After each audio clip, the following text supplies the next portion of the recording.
Students, आज हम लोग व्याकरण पढ़ेंगे। तो सबसे पहले हम लोग जानेंगे कि व्याकरण क्या है ना। तो अपना कलम और कॉपी उठाइए और लिखिए, है ना। सबसे पहले व्याकरण।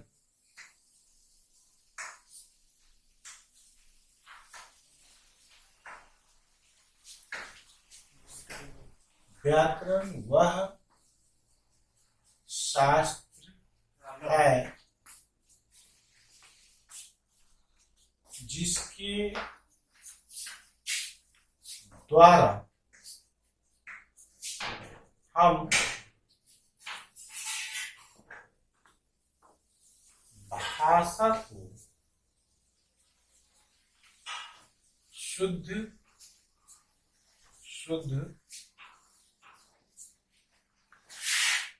लिखना, बोलना और पढ़ना सीखते हैं। व्याकरण वह शास्त्र है जिसके द्वारा हम भाषा को शुद्ध लिखना, बोलना और पढ़ना सीखते हैं। अब हमें ध्यान देने योग्य बात है कि भाषा को शुद्ध लिखना और बोलना सीखते हैं। तो सबसे पहले अब हमें जानना होगा कि भाषा क्या है ना। तो आइए हम भाषा के बारे में जानते हैं।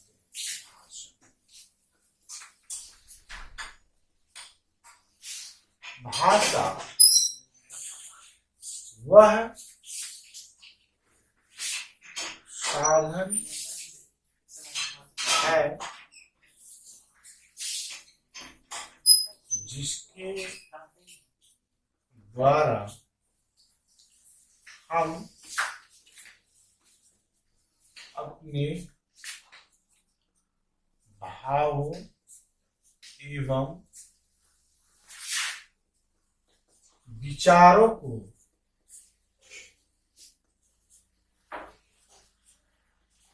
दूसरों के सामने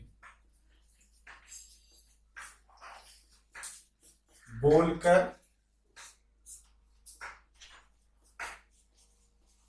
लिखकर एवं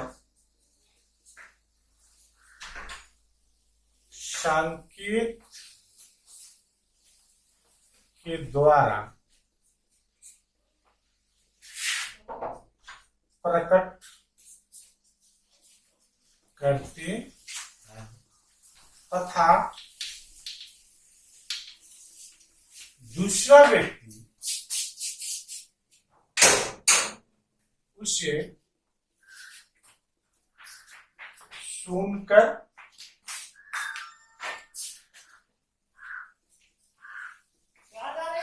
पढ़कर एवं देखकर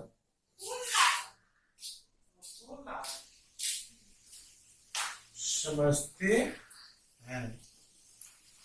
उसे भाषा कहते हैं।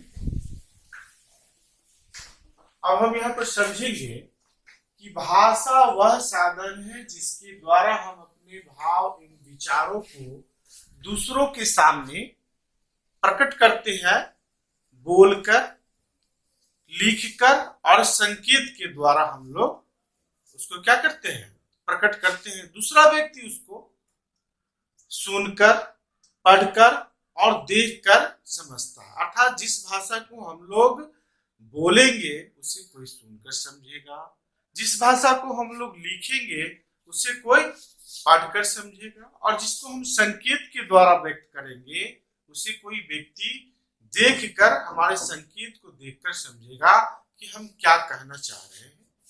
वही इस परिभाषा में लिखा गया है कि भाषा वह साधन है जिसके द्वारा हम अपने भाव एवं विचारों को दूसरों के सामने बोलकर, बोलेंगे उसको हम लोग सुनकर, लिखकर अर्थात पढ़कर एवं संकेत को देखकर प्रकट करते हैं तथा दूसरा व्यक्ति उसे सुनकर, पढ़कर एवं देखकर समझते, उसे भाषा कहते हैं। अब जानेंगे और इस परिभाषा भी से भी यह स्पष्ट है कि भाषा तीन प्रकार के होते हैं। सबसे पहला है मौखिक भाषा।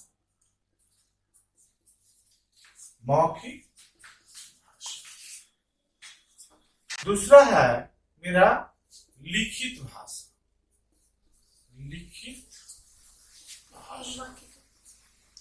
और तीसरा है सांकेतिक भाषा।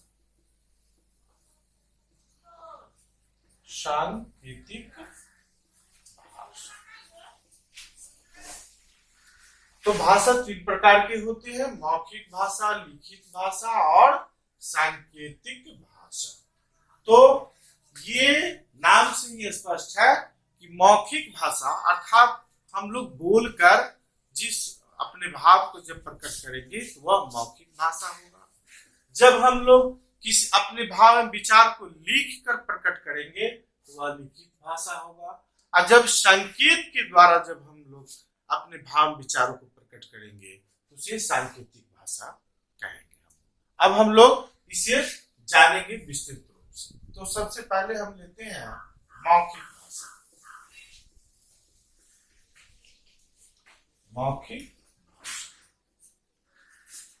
मौखिक भाषा कहते किसे? जब हम अपने भाव एवं विचारों को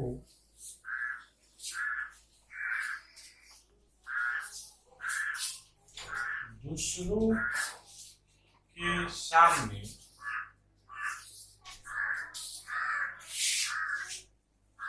बोलकर प्रकट करते हैं तथा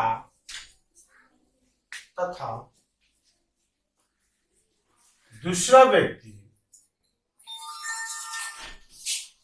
उसे सुनकर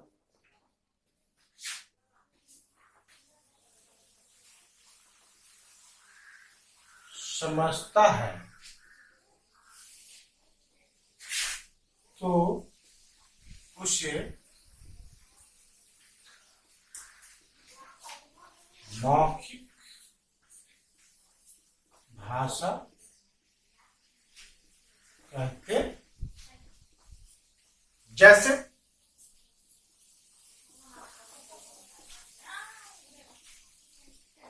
भाषण देना आदि। तो आइए हम लोग फिर से समझे कि मौखिक भाषा जब हम अपने भाव एवं विचारों को दूसरों के सामने बोलकर प्रकट करते हैं। जब हम लोग बोलेंगे तो दूसरा व्यक्ति क्या करेगा? उसे सुनेगा। स्पष्टता है कि जब हम किसी भाषा को बोलेंगे तो दूसरा व्यक्ति क्या करेगा? सुनेगा, और सुनकर जो समझेगा उसे ही हम लोग कहते हैं मौखिक भाषा। जैसे हम लोग जब भाषण देते हैं तो क्या करते हैं? भाषण जितने भी व्यक्ति सुनने आए हुए हो रहते हैं वो उसको क्या करते हैं? सुनते हैं, और हम जो अंदर से क्या कहना चाहते हैं उसको क्या करते हैं? समझते हैं।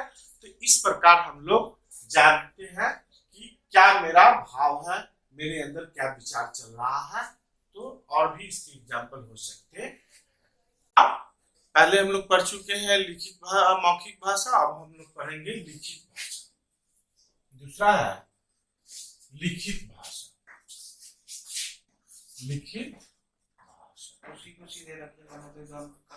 तो लिखित भाषा किसे कहते हैं इसके बारे में हम लोग जानते हैं। जब हम अपने भाव एवं विचारों को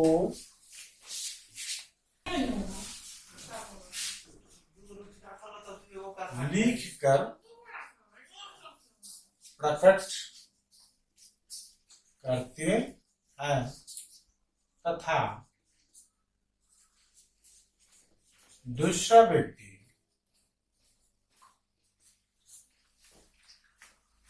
उसे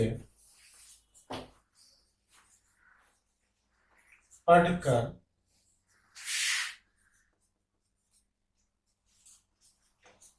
समझते हैं तो उसे लिखित भाषा कहते हैं।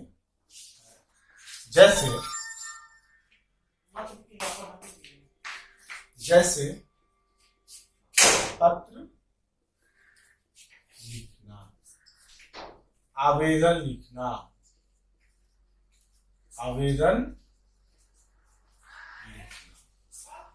तो हम लोग क्या समझे कि जब हम अपनी भाव एवं विचारों को दूसरे व्यक्ति के सामने लिखकर प्रकट करते हैं, दूसरा व्यक्ति उसे पढ़कर समझते हैं। अर्थात जब हम लिखेंगे तो कोई व्यक्ति हमारे अंदर की भाव विचारों को पढ़कर ही समझेगा, तो उसे हम क्या कहते हैं? लिखित भाषा कहते हैं। जैसे हम पत्र लिखते हैं और पत्र लिखकर जब हम किसी को भेजते हैं तो वह व्यक्ति उस पत्र को पढ़ता है और समझता है कि हमने उसके प्रति क्या भाव और विचार रखा है, क्या उसे कहना चाह रहे हैं, क्या उसे समझाना चाह रहे हैं। या जब हम आवेदन किसी व्यक्ति को देते हैं तो वह समझते हैं कि मेरी क्या अर्चना है, क्या शिकायत है, तो उस आवेदन को पढ़कर ही वो व्यक्ति समझते हैं। तो इस प्रकार हम लोग अब जान चुके दो भाषा कि मौखिक भाषा किसे कहते हैं, लिखित भाषा किसे कहते हैं, और अंत में अब हम लोग जानेंगे तीसरा, सांकेतिक भाषा। सांकेतिक भाषा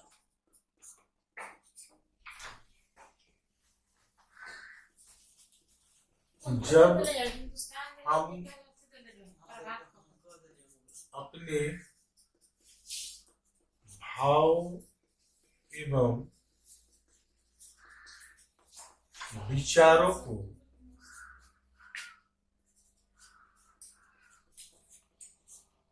दूसरों के सामने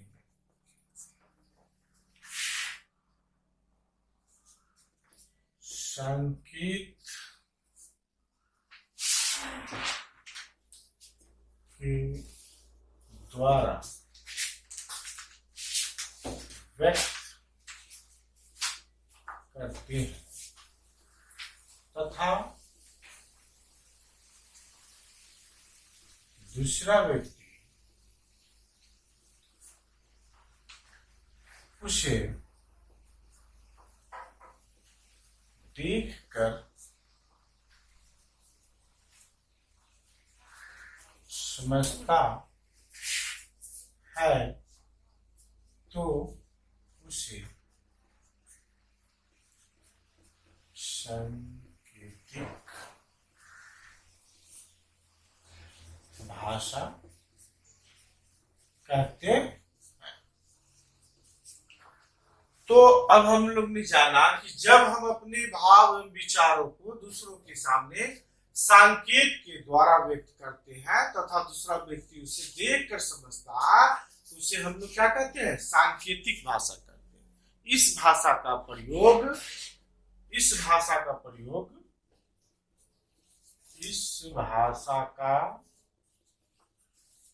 प्रयोग प्रायः गूंगे व्यक्ति करते हैं। अभी इस भाषा का प्रयोग जो है गूंगे व्यक्ति करते हैं, लेकिन बहुत पहले जब हमारे पास कोई भाषा नहीं था, कोई लिपि नहीं था, कोई बोली नहीं था, तो उस समय अर्थात हम कह सकते हैं कि आदि मानव, उस समय आदि मानव भी जो है वह चिन्हों के द्वारा, ड्राइंग के द्वारा और संकेत के द्वारा ही एक दूसरे के द्वारा अपनी भाव अंदर के भाव विचार को क्या करते थे, व्यक्त करते थे, दूसरा व्यक्ति उसे देखकर समझते थे।